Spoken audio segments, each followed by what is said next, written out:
Download the GSMC Podcast Network's family of shows. Available every... Hello everyone and welcome back into the GSMC Dead Ball Sports Podcast, and for our fourth segment of today's show, to conclude a little bit of the college football talk on the show for the time being, we'll be doing a way too early top 5 power rankings for the 2025 college football season, and it profiles to be a good one, whether it's new phases and new places and new starting QBs assuming a difficult mantle being tested early on in the season, a lot of intriguing schedules to take into account.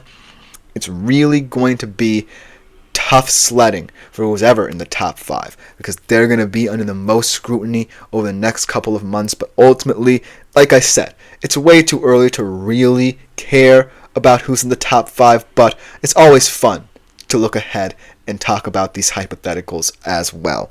But without further ado, let's jump right into my perspective top 5 for the 2025 college football season.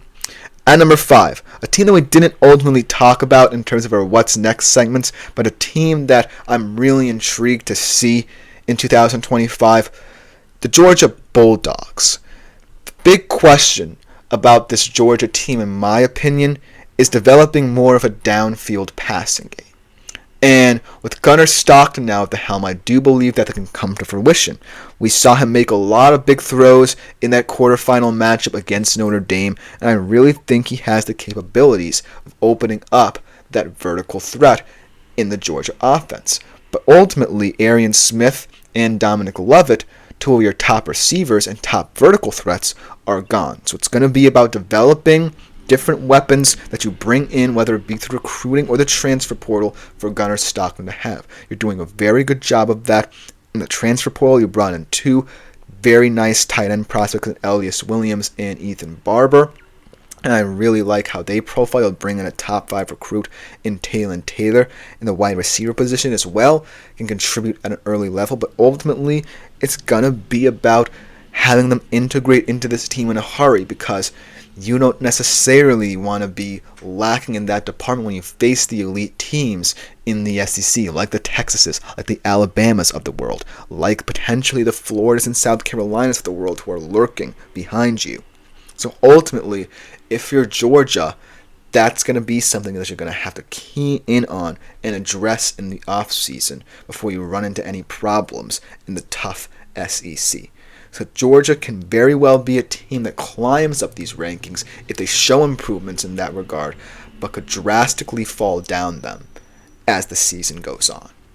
But then, at the number 4 spot, the ultimate runner-up of the 2024 CFP or college football season, the Notre Dame Fighting Irish. We talked about them a little bit over the past couple of weeks, and no matter who the starting quarterback of this Notre Dame Fighting Irish team is, whether it be astounding freshman phenom CJ Carr coming into the program, or 4-year backup QB Steve Angeli, who I'm familiar with as someone who came out of New Jersey. But ultimately, no matter who it is, they're going to have to improve upon what Riley Leonard did well, but also make sure that this passing game gets a little bit more diversified. You also are going to be returning the top running back tandem perhaps in the entire country in Jeremiah Love and Jadarian Price. So you're going to have a lot of people in your backfield to really supplement whatever you do, whether it be Carr or Angeli. Ultimately, what you need to get going if you're Notre Dame is that pass game. Can Jaden Greathouse continue to improve?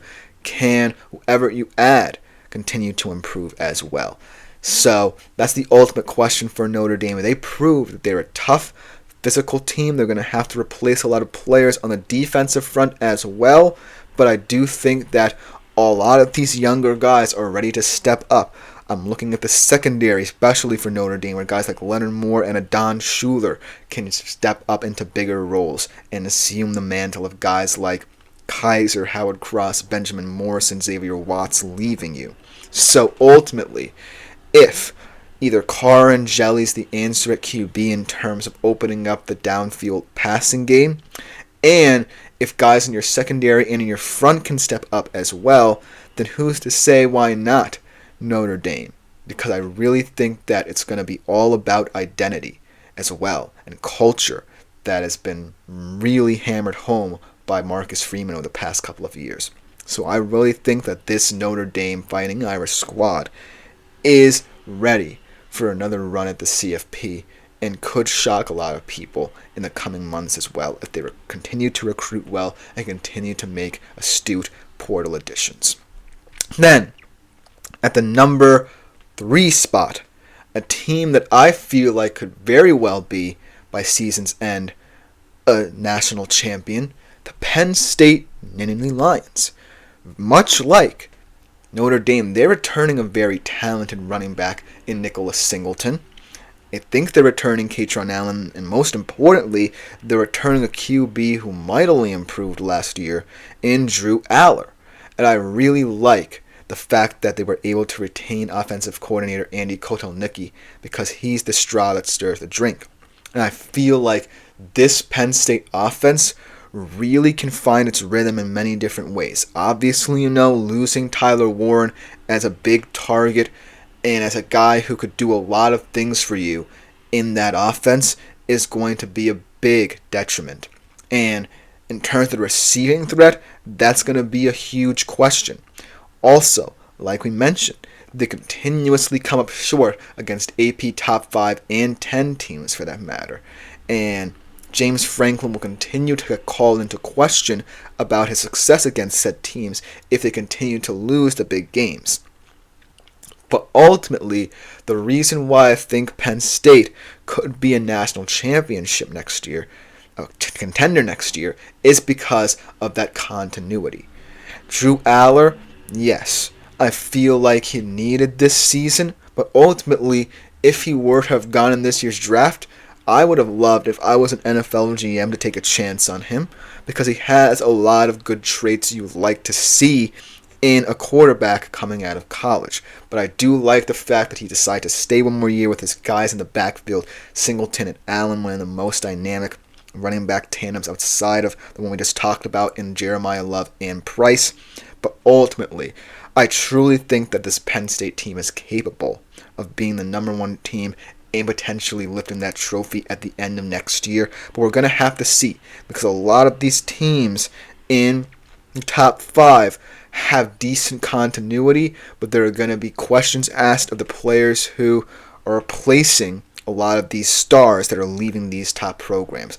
And nowhere is going to be more stark than in this top 3. But Penn State, out of all these teams, has a chance to be the most surprising in terms of how far it can rise and how they can perform in the college football playoff should they get there yet again.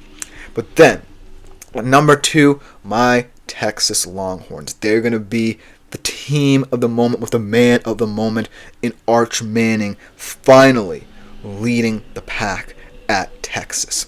But ultimately, the questions that could be asked about Texas is not just going to stem from Arch Manning's success or failure with this program. It's going to stem from how talented a class this Texas 2024 team is losing.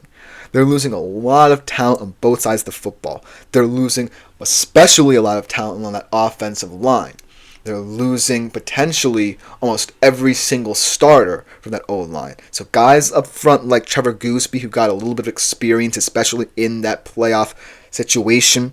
And then guys like Chapman, Andre Kojo, Brandon Baker are going to have to step up. But ultimately, because of Arch Manning's mobility, they may not get called into question as much as I think this defense will, where a lot of talent is going to have to be replaced. And they're doing a good job in the transfer portal. They just signed a couple of guys over the past couple of weeks. Hiro Kanu to the program, Cole Brevard, a nice guy. And they still have Simmons and Hill at the linebacker spots, potentially 2 of the most talented guys in the entire nation at that position. But the big question, in my opinion, is how important Michael Taff will be for this program. He's going to be tasked with filling the shoes of Thorpe Award winner Jahdae Barron, perhaps the best cornerback in all of college football last season, and his prowess in terms of defending top receivers. What a job he did against Jeremiah Smith in the CFP semifinal. And Taff's going to be tasked with being that guy in the secondary, being that vocal leader that this Texas Longhorn team needs.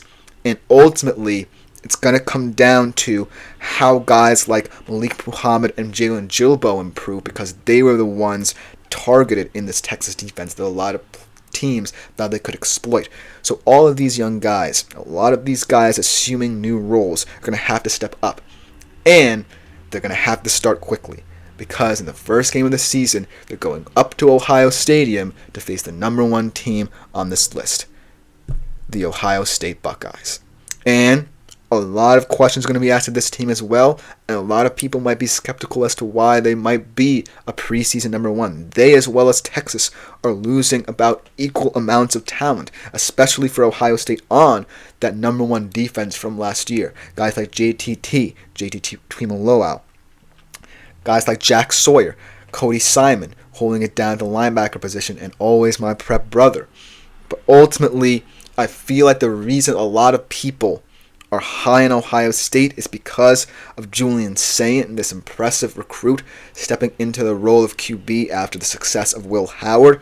And then, of course, Jeremiah Smith. Who would not be excited about having Jeremiah Smith as one of their top receivers? And yes, the defense is going to have many questions asked about it, but as long as Jeremiah Smith is on that team, any quarterback will be happy. So I feel like this Ohio State team is going to be good for as long as Jeremiah Smith remains an Ohio State Buckeye, and that could be for a couple more years. But ultimately, that game, the first day of the season between Ohio State and Texas, will go a long way to determining who could be top dog in 2025. But let me know what you think as we kind of conclude our college football talk for the time being here on the show. And now we transition to conclude the show and the week here on the GSMC Dead Ball Sports Podcast to college basketball.